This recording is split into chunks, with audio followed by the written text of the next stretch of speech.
The other day we were sitting outside having breakfast or lunch, I forget, and we were just having a casual conversation about the language of design. And I was able to riff and talk about a whole bunch of things that I was thinking of and wanting to do. And in doing so, it was a great engagement. And we went to some really wonderful places with it. And that's kind of what I wanted to do here with you, to just have that more casual conversation about language of design so that people who are interested, and there's an ongoing interest, can get an idea of what we're up to. Okay. Yeah. So what are you up to? What are we up to? What are you up to? We're up to a lot. Well, I'm up to a lot these days, I guess. You're on hold, ready to start filming next week. So next week we start filming. In the meantime, I've been in the studio, as you know. I turned it into a laboratory. I did tons of drawings to figure out what kind of exercises I wanted to do. How do you feel about filming? Yeah.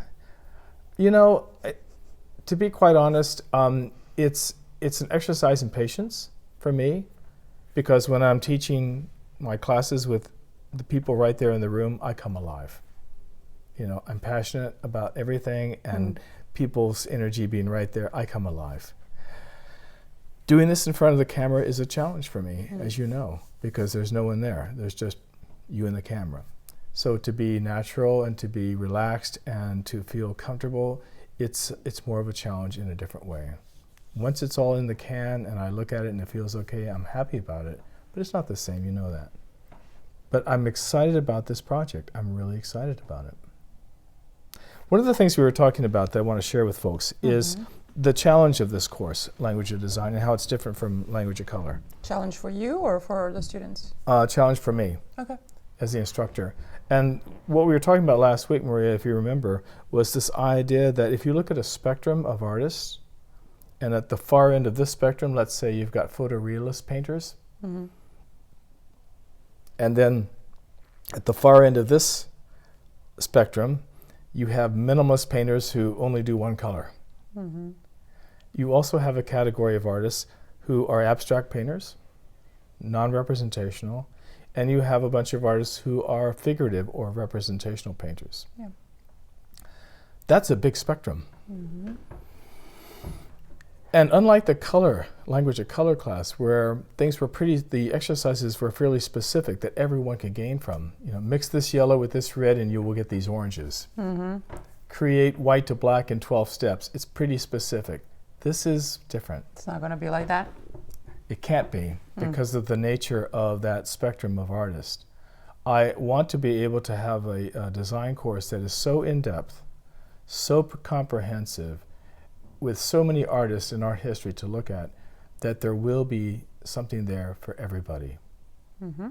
And I don't expect the figurative painters to be able to resonate with every single exercise that forces them to think and see abstractly, although I would like them to get there. And same is true for abstract painters who don't work figuratively. But here's my feeling about that. My feeling, Maria, is that all good painting is abstract. And I'm going to make that case. I'm going to disavow this notion that there needs to be a separation between those two ways of seeing, thinking, and doing.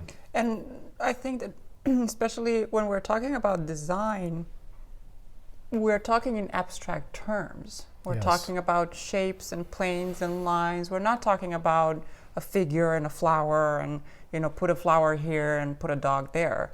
Right. It's really thinking in abstract terms. Exactly. So one way or another, people who work figuratively and representationally will have to kind of step out of that frame and think in more simplified abstract terms, right? Exactly. Yeah. And the abstract people who work non-representationally will develop, I believe in this course, a great appreciation for figurative painting and the abstract nature of good figurative painting. You see, I've chosen so many artists to look at, and these slideshows that I've been putting together about the different elements of design are really comprehensive, and I feel super informative on that level. So we covered kind of different kinds of artists in terms of how they like to express themselves. What about different levels of experience? Right. beginners versus very advanced artists or experienced artists, better say, where does this workshop fit in that?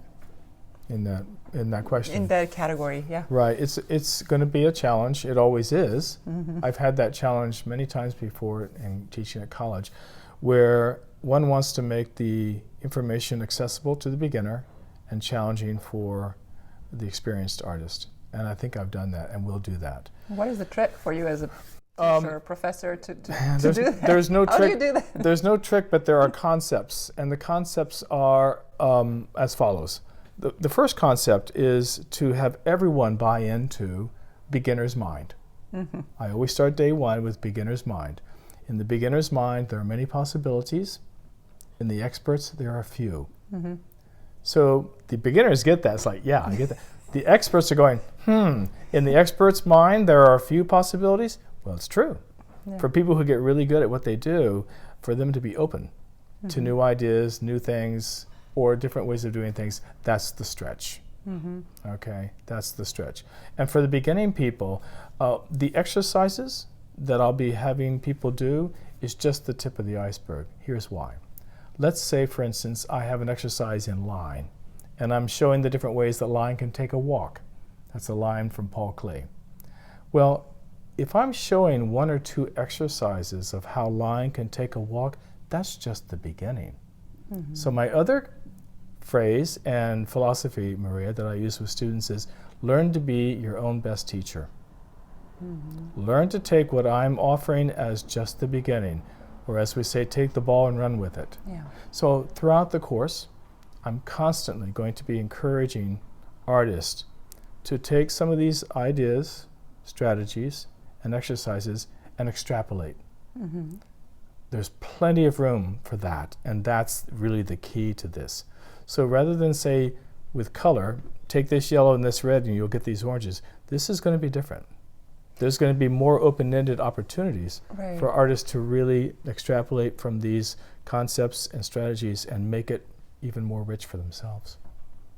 So, okay, but what about artists who like to be structured and be guided and, being said, okay, try this and this and this and see if you can get this result. And if you're not getting this result, that you're doing something wrong, or, there are people who feel they want that structure. More comfortable and more safe in something like that. Yes. Is this too esoteric then? No, not at all. And let's be clear, many of the exercises, I'd say most if not all, of the exercises will have narrow parameters. Mm-hmm. And there'll be a rationale for why we're having narrow parameters. Okay. Furthermore, I may, let's say on a given exercise, say, let's take a look at this particular artist. Okay. Going back to line, let's take a look at Bryce Martin, who works with calligraphic lines. Okay. And so the exercises will be geared towards that.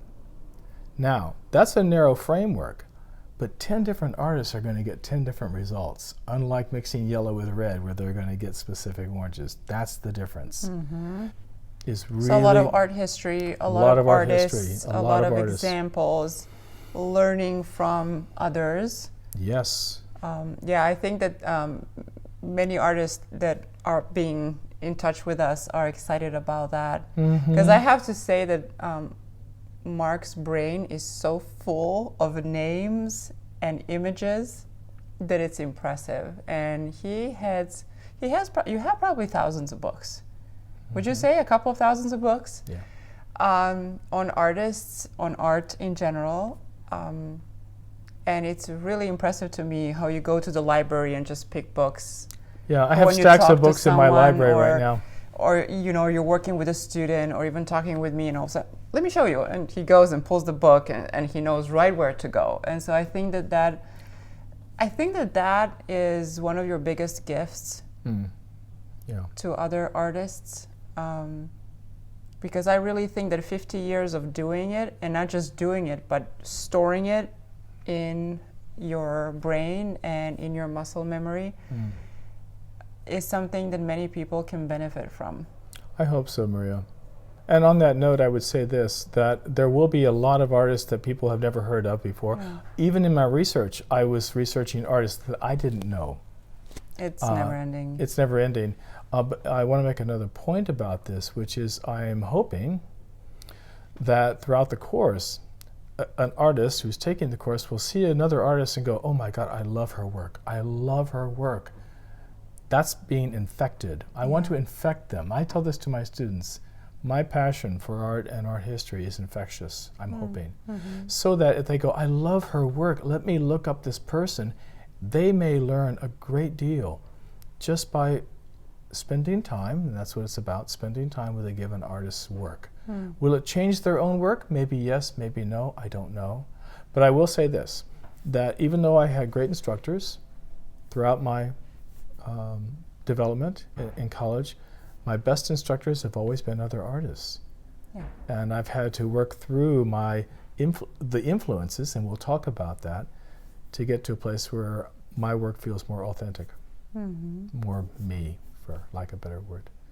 What I'm really excited about, but I also know it could present itself as a challenge for many artists, is the fact that this workshop will focus on the inside journey, the individual inside journey of each artist who decides to take on this journey with us. Yeah. So rather than creating exercises that are going to give specific results and fulfill that sense of accomplishment and quick satisfaction that, oh, I did this, it's going to be really more about the journey as we're going through these exercises.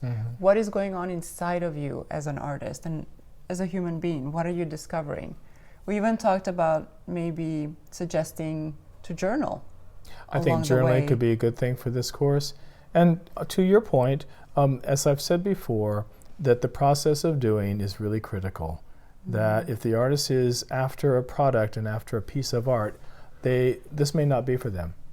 Seriously. There are certain courses that you can take and certain artists that you can work with where they'll give you a formula, a recipe, if you will, and you'll get a certain kind of artwork. And this is not that. So there is a lot of process involved here. There's a lot of language involved here. This is going to be the language of design. Everything from the factors that involve design, like rhythm and direction, unity, balance, etc., hierarchy. And then there's all the elements of design like line and shape. So they're going to get a ton of language. But, and here's the key, through an enormous amount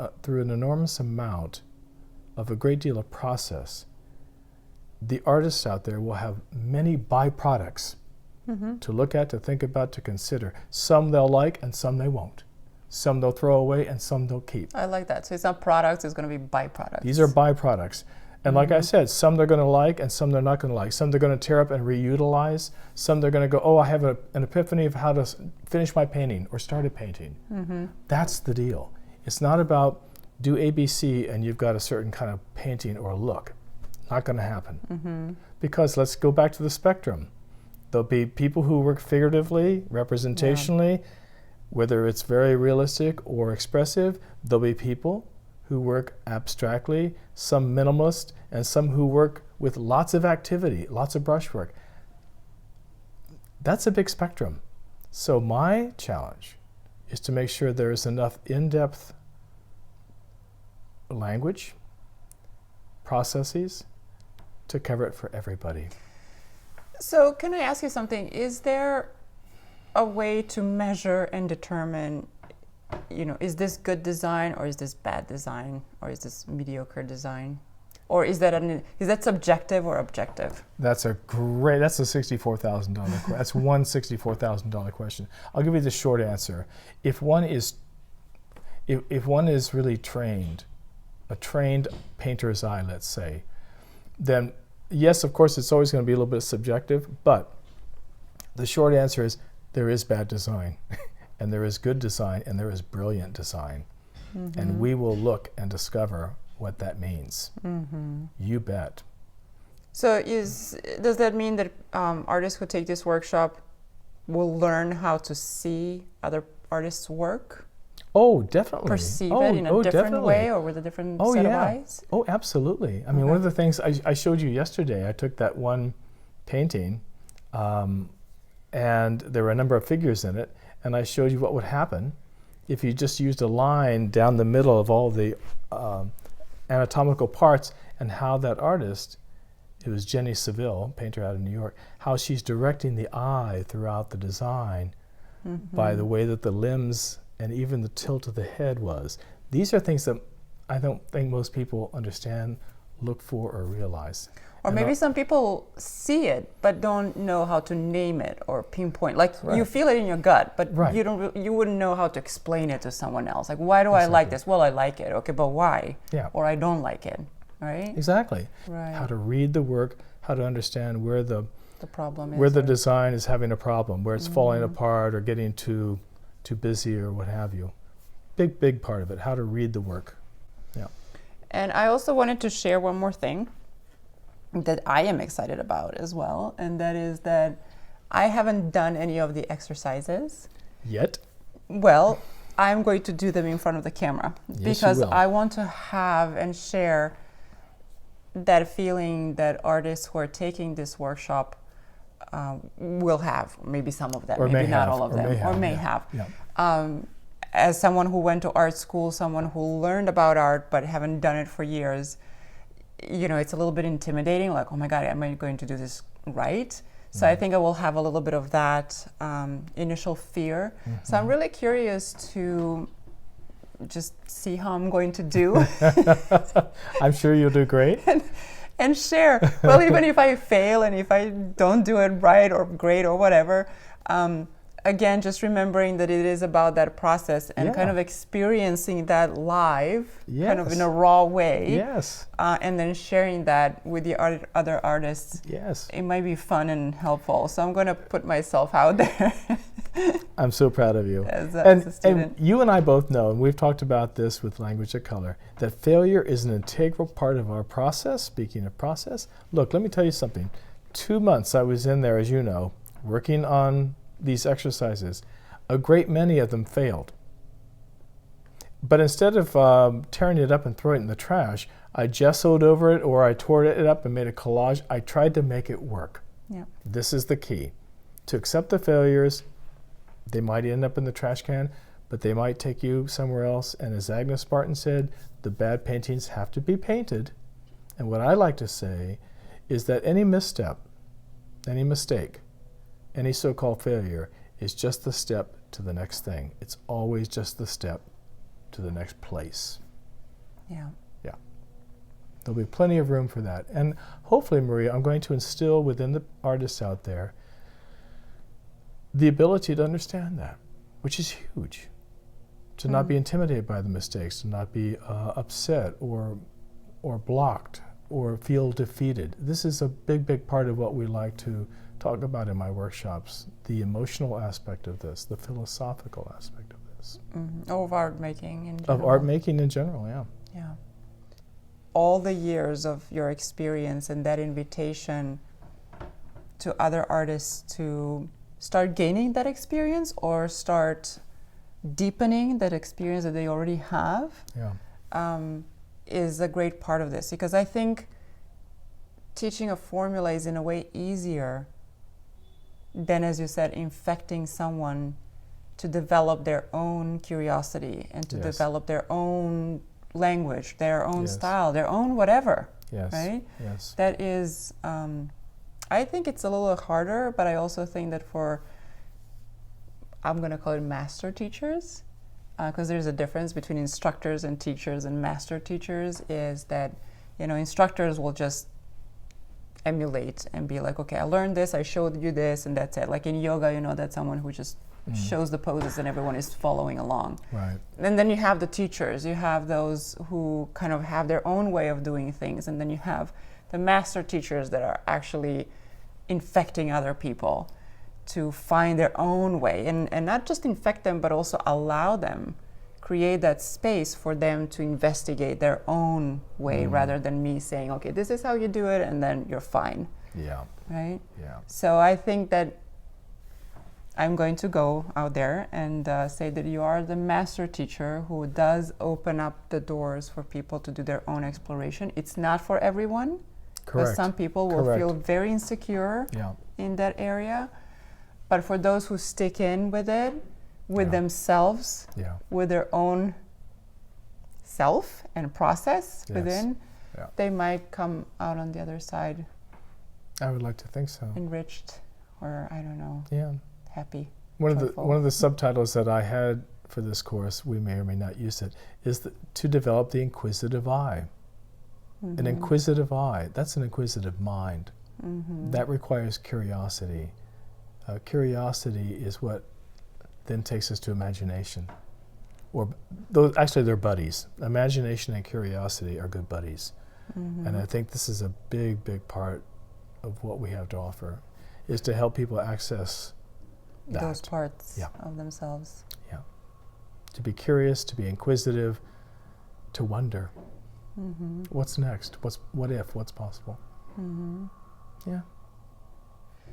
So, anything else you want to say to wrap it up? Just briefly that because this will be very in-depth and very comprehensive, I do want to make one distinct thing known, that the focus on this course is design and composition. So why am I saying that?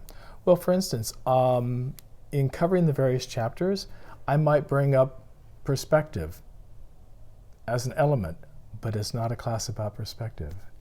I might bring up mark making as an element, but it's not a class on mark making. I might bring up how drawing can be used to create form and volume, but it's not a class on drawing. So every time, you see, every time I'm covering these important factors and elements of, it's always going to be in the service of design and composition. And I don't want people to get confused. Oh, I'm going to learn to draw because Mark's, no, that's not going to be the focus. It's going to be what makes for good design and composition, which, by the way, is one of the biggest stumbling blocks for all artists. I don't care if you're beginning, intermediate, or even advanced. You know, how do I navigate this space and make it work? This is going to be our task, is to help people understand that. Yeah, and the other thing that I'm already noticing is that there's always a lot of overlap. Yes. So it's really hard to dissect this huge topic into clear little parts. Right. Because they're all so connected. It's a little bit like the human body. Nothing can exist without the other part. I mean, yeah, you can chop an arm off, but it's kind of out of the context, right? Very much. So a lot of overlaps. And you told me at one point, well, I could make a workshop on every single chapter. It could be developed and just create a whole workshop on line and on shape. And we created one on color that is going to be one of the chapters. Right. So it is, it can be overwhelming in content. So the other challenge for you is to distill, filter, get rid of all the noises and really get to the very core of each chapter, and then like almost like insert that heart into another person. It's like, okay, here's the heart, figure it out, right? It's like you make it your own beat then, but it's really, it really it's like a lot of boiling and distilling down to the point. That's part of my job, to really kind of keep narrowing things and focus. Yeah. So that's going to be the fun part of this, I think, to keep on discovering individual elements, but also putting them then together in the last chapter, figuring out, well, what do we do with all of this, and how do we put it in our service, in our own studio practice. So let me just ask you that for the end. What do you think that an artist will gain in terms of their own studio practice with this course? So, what is your intention? What is my intention? I'm thinking right now of my work with Deborah, an artist who's working with me privately.